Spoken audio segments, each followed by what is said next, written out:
Mr. Shaw, can I just follow up? I didn't understand your answer to the ranking member or to the chairman. Did you say, so you do attend dinners with industry leaders where they pay to see you speak? Was that a yes or a no? I didn't hear. No, I attend many events, some of which I'm invited to speak at. And they don't pay. They don't pay. And many don't pay, and some are like paid conferences and others. But one of the things. Wait, I'm sorry. Wait. That was a yes and a no. So let's just go back. Do you attend events where people pay to see you speak? I have attended where people pay to attend the event. Do you think that's a good idea? I think it's important for us to meet potential applicants, American innovators and entrepreneurs who want to scale up their technology. Applicants for loan programs? Applicants for DOE funding. Wait a minute. Wait a minute. You think it's a good idea to go to events where people are trying to get federal money and they're paying to see you? They're not paying to see me. I thought you just said you spoke at events where people paid. Not to see me. I mean, I'm not that important. You're the... Wow. You'll learn new things every day. What's your title? You're the director of what? Of the Loan Programs Office. You're the director of the loan programs for the federal government, Department of Energy. People who want to get loans from the government are paying to see you, and you think that that's fine?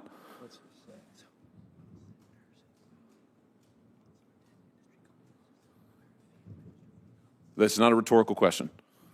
I think I've answered that I go to many conferences and events. I've had hundreds of stakeholder events. The goal is to get people. You're going to events where people are paying to see you who want money from the government. You're the director of the loan program. Do you think that that's okay? You don't see any conflict of interest with that?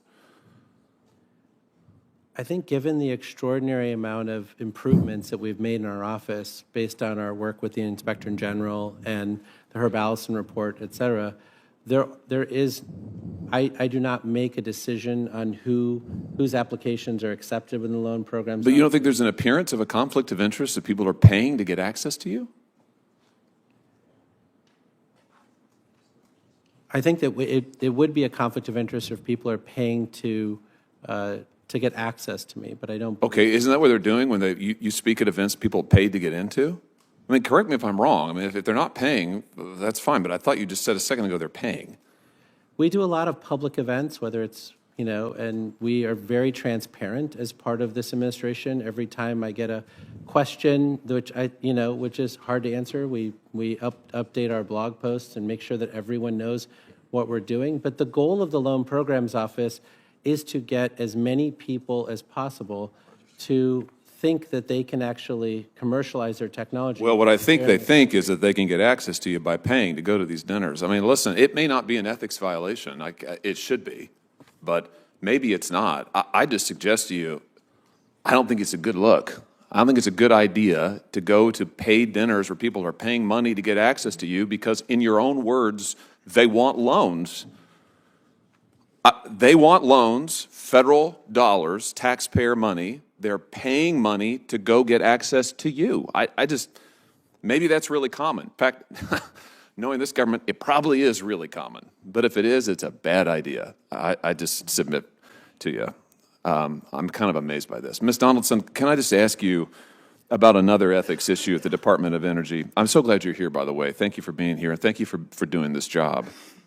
The Wall Street Journal published back in February a report. I'm just going to quote the headline. Here it is. Hundreds of Energy Department officials hold stocks related to agencies' work despite warnings. Have you been tracking this? Have you seen these reports? I have, Senator. So that includes, sadly, the Secretary of Energy, who testified right there to this committee in response to questions from me that she didn't own any individual stocks. I asked her 3 times in April. Do you own individual stocks? 3 times. She said, no, absolutely not, absolutely not, absolutely not. 2 months later, she wrote the chairman and said, actually, I did. And she didn't divest of them until May, and then she didn't tell us till a month later. That's a big problem. And the fact that she misled this committee and didn't tell us, the fact that we have all of these Energy Department officials holding stocks related to the agency's work, I mean, what is going on at DOE? Do you have authority to look into this, Ms. Donaldson? Well, there's a mechanism set up in the law, which you have And the please, authority please to use your change, which microphone. allows Ms. the- Donaldson, please. Just speak into it if you would. Oh, We sorry. can all hear Not you sitting- better. Yeah, pull a little closer. So you can, in fact, hold stock and be an employee for the government. You cannot participate in any decisions that might impact the value of that stock. So there's different rules that apply here, and those can be driven by Congress, or they can be driven by regulation or policy. In that particular situation, when you spoke about your questions about other DOE employees, they get notices reminding them, basically. So if they own stock in Ford, they'll get a notice saying, don't forget, nothing having to do with Ford. So those notices don't carry with them any kind of penalty. It's part of the process set up to make sure they keep track of their own, what you would view to be a conflict or a Okay. potential conflict. Well, my time has expired. I just thank you for your work, Ms. Donaldson. I'm going to send you a letter about this and hope that we might ask you to look into and I know the ranking members already asked you to look into Secretary Granholm's testimony before this committee, but I am firmly of the view that we need to change the law here. Senior executive branch officials should not be able to own individual stock, nor should members of Congress. We shouldn't be stock trading, and nor should anybody who is sitting at this table. And so I just am distressed by it just piles up. And I'll just say this isn't a partisan issue. It happened in the last administration. It's members of both parties of Congress. We shouldn't be doing it. I've got bipartisan legislation that would end this, and I think we need to end this practice once and for all. Thank you for your being here. Thank you, Senator. And I will say that I think I'm very supportive of that legislation. Let me say this to you all to clarify. Of 535 members of Congress, I think that the majority, if not all of us, have spoken at conferences to where people had to pay a registration fee to be there. They didn't have, I understand the appearance-wise, but you have to have get your point across. I think the thing that we were concerned about, sir, Mr. Shaw, is the one that you had definite ties to, and if they had come back in. But still yet, we all were going to conferences. I'll give you Sarah Week. Sarah Week, that's a big one, $1,000, $1,500. Democrats, Republicans, we all go and speak there because we think it's an access to that. And so with that being said, I know you might feel you're unfairly targeted here, but Well, Mr. Chairman, I think you're absolutely, there is a difference between going to a meeting and speaking where people pay a registration fee, but the group that we're talking about is a group that he founded.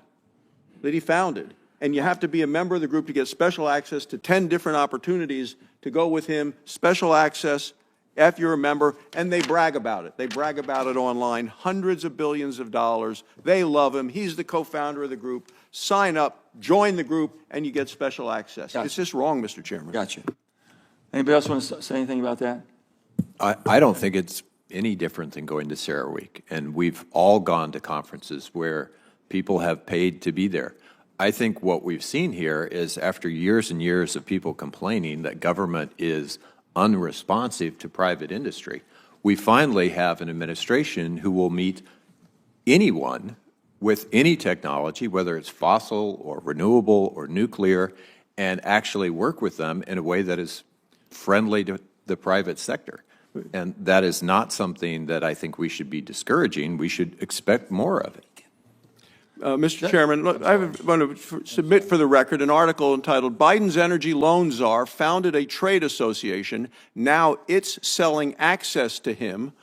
Jigger Shaw's Clean Tech Leaders Roundtable regularly hosts events for companies looking for federal loans that says exclusive and invitation only. Included discussion panels with DOE official topics. Show me the money. Mr. Chairman, this is absolutely wrong and it needs to stop. And You submit that for the record? I do. Judge Ali Khan, I think the last time you and I visited, it was before the Homeland Security Committee. And I asked you a number of questions there, you, including some for the record, you answered those, which I appreciated. One question that I ask you, and I ask every nominee actually on that committee and this one, is whether or not the nominee has ever litigated against a religious liberty claim. Usually the answer to that's no. In your case, you answered yes, and you listed 1, 2, 3, 4, 5 different cases over a period of years, actually, in which you have litigated against individuals or churches' religious liberty claims. So let's just talk about a few of those, if we could. Let's start with some of your work during COVID. Case you list here, Capitol Hill Baptist Church versus Bowser. Do you remember that case? Yes, Senator. You remember working on that case? Yes, Senator. This was a case involving the district's lockdown policies that shut down churches in the district. Is that correct? It concerned litigation over provision of the lockdown policies. The policies restricted all types of activity in the district. All types of activity in the district?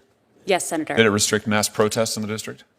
Well, it restricted activities that one normally expected, including work, going to stores. It also did include these provisions that were challenged concerning churches. So it exempted unusual or unlikely activities that's in the statute, that's in the ordinance? When the mayor was enacting these orders at the outset of the pandemic, I think she was trying to be as comprehensive as she could, and the order did restrict a number of daily activities of district residents. But it exempted mass protests? I don't believe it said anything one way or another. Can you point me to the text where it exempted mass protests? I don't believe it said anything one way or another. Of course it didn't, because it didn't exempt mass protests, right? You know that. I think it was silent on the issue because I don't believe it was contemplated by the mayor's office. Ah, so you think that mass protests should be in a different category than religious observances? Is that your position? I think if there were protests on the book, then the mayor might have thought about that when she was enacting the COVID-19 restrictions. But I think she was trying to protect public health. So you think it's fine to say to religious people that they are prohibited from gathering outside, wearing a mask, socially distanced. They can't do it. But if you want to come and protest, defund the police, if you want to support that, that's fine. You can gather en masse, person to person, close up, thousands of people. That's okay. That discrimination's okay. That was your position? Senator, that is not my position. It was your position. It's what you argued. I did not write these orders. What I said. You defended it in court. And you just articulated to me what I take to be your position. What I was doing in a Capitol Hill Baptist church was defending the mayor, my client, against a constitutional challenge to one aspect of the COVID-19 restrictions. We understood that strict scrutiny applies. How did that case go for you? We lost that case. Why? It was found that the restrictions did not meet the standard of strict scrutiny. Meaning they were unconstitutional. Meaning that they did not survive strict scrutiny, and it's a matter of public record that the District of Columbia did not appeal that decision. Why? Why were they struck down? Excuse me, Senator? Why were the restrictions that you defended struck down as discriminatory? Why were they? Because they did not satisfy. Why didn't they? The court concluded that there were restrictions that were not neutral of general applicability. Yeah. That's legalese. Why didn't they? Why didn't they on the facts? You know the facts. You were a good lawyer. Why'd you lose? We lost because applying the strict scrutiny test, the court concluded that the restrictions were not narrowly tailored to serve a compelling governmental interest. Because? Senator. Oh, come on, Judge. Don't make me do this. Do you want me to go through it for you? You lost because Mayor Bowser was going to mass protests herself personally with thousands of people celebrating them. By the way, which is fine. We have a First Amendment in the United States. I want to be clear. That is totally fine. You want to protest? Go for it. I think that's totally fine. That wasn't the problem here. At the same time she was doing that, she was prohibiting churches, religious people, from gathering socially distanced outside wearing masks. And the district court said, you can't do that. That's discrimination. You can't separate people out based on their ideological beliefs or their positions. You can't do that, right? Isn't that what the district court said? The district court said that do you agree with it? Could not survive strict scrutiny. For those reasons, right? Why are you fighting me on this? I can't figure this out. I am not fighting you, Senator. So yes, you agree. That's what the district court said. That was what the district court concluded. Do you think they got it right? The district court get it right? The district court, we did not appeal that decision. I think that district court decision is consistent with rulings that we got from the Supreme Court clarifying the application of the religious test to COVID-19 restrictions in Tandon and the Brooklyn Archdiocese. My time's almost expired, and I know other senators want to ask questions, so let me just very quickly here. Do you think it's wrong to discriminate on the basis of religious faith? Absolutely, Senator. Why did you argue that religious services, religious people pose a greater risk of infection than people gathered to argue for defunding the police? I was representing my client. The mayor and consulting epidemiologists had issued orders that she thought were going to protect public health. It was my role to defend those as a Why'd you member. make that argument? This seems like a strange argument to me, that religious people are somehow, more infectious than folks who have other ideological positions? I don't get it. My understanding was the nature of singing and other things epidemiologists thought could transmit COVID at a higher rate. You didn't put any scientific evidence on the record for it? Senator, those were fast-moving cases, and they weren't going to full briefing and full summary judgment with a record. That's not what the district court said. The district court said that you engaged in, and your client engaged in, and you defended discrimination on the basis of religious belief, that you offered no scientific evidence for it, that you pressed these arguments over and over and over without any foundation. Frankly, I'm disappointed that you made those arguments. You can choose what arguments to make. I'm disappointed you made those arguments. I'm disappointed you persisted in defending them here today. And for that reason, among others, I will not support your nomination. Thank you, Mr. Chairman.